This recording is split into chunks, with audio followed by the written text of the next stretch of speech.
Because communication is such a prevalent part of our lives, it's important for us to understand the various different principles that guide our communication. And the first of these principles is the fact that communication is integrated into all parts of our lives. So it's integrated into our academic lives, our professional lives, our personal lives, and our civic lives. It's part of our academic lives because that's how we learn, is often through communication. We are often sitting in a classroom listening to a teacher present a lecture, or else we are listening to our classmates present a project or something along those lines. So it's part of our academic lives. It's part of our professional lives in that a lot of employers often desire that their job candidates have good communication skills. They're looking for people who can think of ideas and then be able to communicate those ideas to a larger audience. So it's a really important part of our professional lives. Communication is also a really important part of our personal lives. As you might imagine, communication helps us to form, maintain, and in some cases end our interpersonal relationships. And so it helps us to develop those relationships and to make sure that we are forming good relationships with our loved ones and with our family members and with our friends and all of those sorts of things. And then finally, communication is an important part of our civic lives. We have to be good citizens, and communication gives us an avenue to participate in a wide variety of both political and non-political processes. So, as you can see, it's integrated into all of these different parts of our lives. In addition, communication meets several of our different needs, and these include physical needs, instrumental needs, relational needs, and identity needs. So first and foremost, communication helps us to fulfill physical needs. And these are the needs that keep our bodies and our minds functioning. So maybe we communicate with our partner that we are getting hungry and that we need to go get dinner. That helps to nourish our bodies, for example. So it can help us to meet those needs. Instrumental needs are the needs that we have to get things done. It's our checklist that we need day to day. And these things help us to get our goals accomplished. And so we can use communication to try to accomplish those goals and get those things done. So those are instrumental needs. Our relational needs are the needs that we have to maintain social bonds and interpersonal relationships with others. And so communication can help us to build those relationships and maintain those social bonds and all of those sorts of things. And then finally, communication can help us to meet our identity needs. So these are the needs that we feel to present ourselves to others, and communication can help us to present ourselves to others, and it also helps us to understand our own identities and how we view ourselves. So communication can help us to meet physical, instrumental, relational, and identity needs. In addition, communication is a process.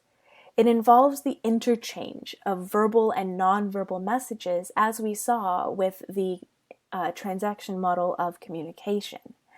And part of this process is that communication messages are sent both intentionally and unintentionally. So regardless of the intention, a message could potentially be sent. So we know what an intentional message looks like, right? That's when we think about something and we formulate the words that we want to use to communicate that message, and then we communicate that message either using our voices or online or something like that. An unintentional message is a message that we didn't mean to send. Or it could be a message that was interpreted in a way that we did not intend. And so this could be, for example, if you are sitting in a lecture listening to the teacher and you didn't get quite enough sleep last night, so you just kind of quietly lean your head back against the wall in back of you and just shut your eyes for a minute, and then suddenly you're snoring softly, and the teacher could interpret that, and your classmates could interpret that in a couple of different ways. right? They could see you snoozing in the back of the classroom and think that, that you didn't get enough sleep last night for whatever reason. Or they could see you snoozing in the back of the class and think that you are simply bored and that the teacher is being boring and all of those sorts of things. And that might not be the message that you intended to send. I mean, you probably didn't even intend to send any message. You were just tired and resting your eyes. So it just goes to show that whether or not we meant to send a message could potentially be sent anyway. So we do have to be careful about the messages that we may be sending, both intentionally and unintentionally. In addition, we know that communication is irreversible. Once something is said, it can't be taken back. And this is true whether we are using our voices to communicate with others or whether we are communicating online with others, right? When we are communicating using our voices, the message that we sent lives in the mind of the other person. So even if we say to them, that's not what I meant, or can I take that back, that message that you sent is still going to live in the mind of the other person. You can't take it back. It's always going to be there. And the same is true online. Even if you go and delete that tweet or delete that Facebook post or whatever it is, that still exists somewhere. There were people who saw it. Maybe somebody grabbed a screenshot of it. There are tools online that you can look at old versions of different websites, right?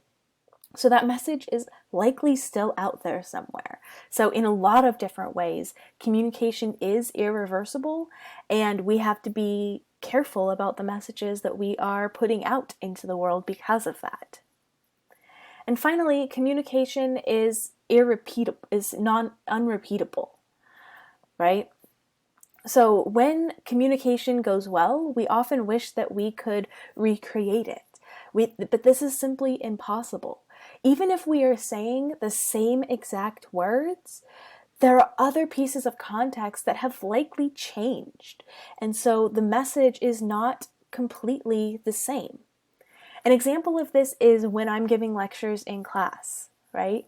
There are some lectures that I have given dozens of times using the same PowerPoints, but those lectures are slightly different every single time that I give them. Mostly because it's a different audience that I'm facing, right? It's a different class, it's a different time of day, it might be at a different school, and so it's unrepeatable in that way. But similarly, I could give a lecture at a morning class at a school to one audience and try out a joke, let's say, that didn't quite land the way that I wanted it to. So in my afternoon class, giving that same lecture, I decided to leave that joke out, right? So it's a different communication, not only because there's a different audience, but because I did use slightly different words as well. So communication, even though sometimes we want to be able to repeat the exact same words with the exact same feeling in the exact same place, it just can't happen exactly the same way. So those are some of the important principles to understand. Let's talk about a couple more.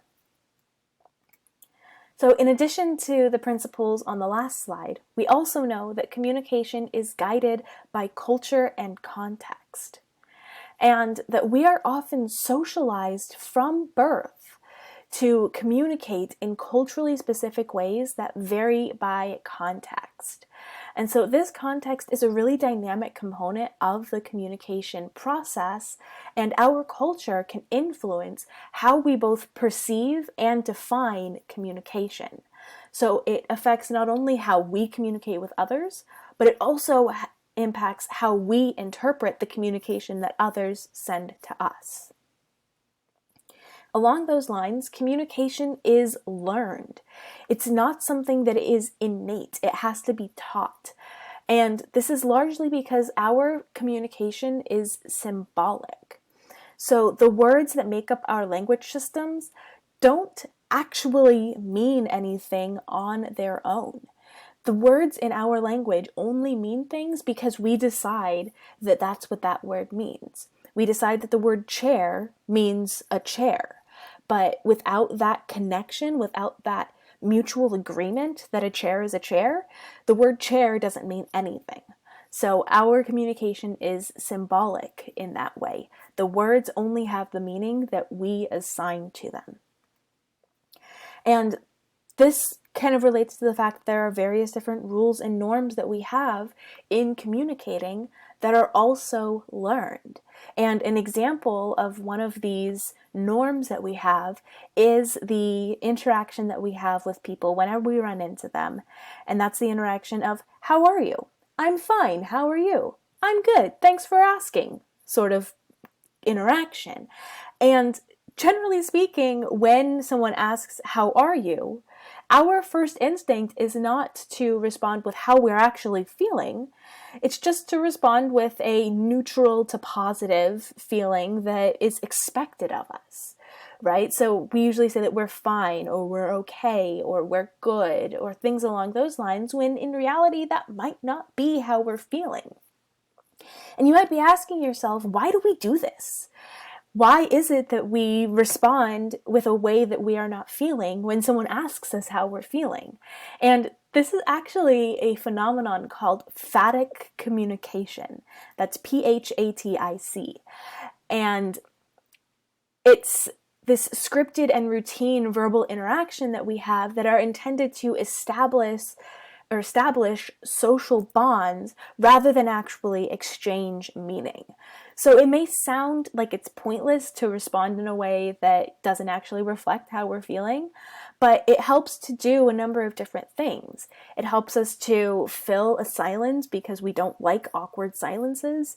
It helps us to meet that social norm of avoiding silence. It also helps us to just greet people, because another of our norms is that when we see others, we greet them. And so it does help us to fulfill needs, just not the needs that are intended by the message. So that's phatic communication. I know that that's a little bit wonky, and like it might still not quite make sense why we do this, but it's basically just because it's a norm. We do it because we are used to doing it. And the final principle of communication that we know is that communication has ethical implications. So we have to figure out, or communication can be a process of figuring out what we believe to be right and wrong. And it's often difficult to say that something is 100% ethical or unethical. We often have to look at the context and at the words that were said and all of those sorts of things. And every person who looks at that message might have a different interpretation of how ethical that message is, especially because ethics often exists on a spectrum, right? It's not just a black and white, ethical, unethical type of thing. It could be, well, that message wasn't as ethical as it could have been. And so we have to decide whether the messages that we want to put out into the world, where they fall on that ethical scale. And if they fall somewhere on that scale that we are not comfortable with, we have to decide whether or not we want to communicate that message. So these are just some of the guiding principles of communication that we know to be true, and they all help us to communicate in much more effective and in much more effective ways.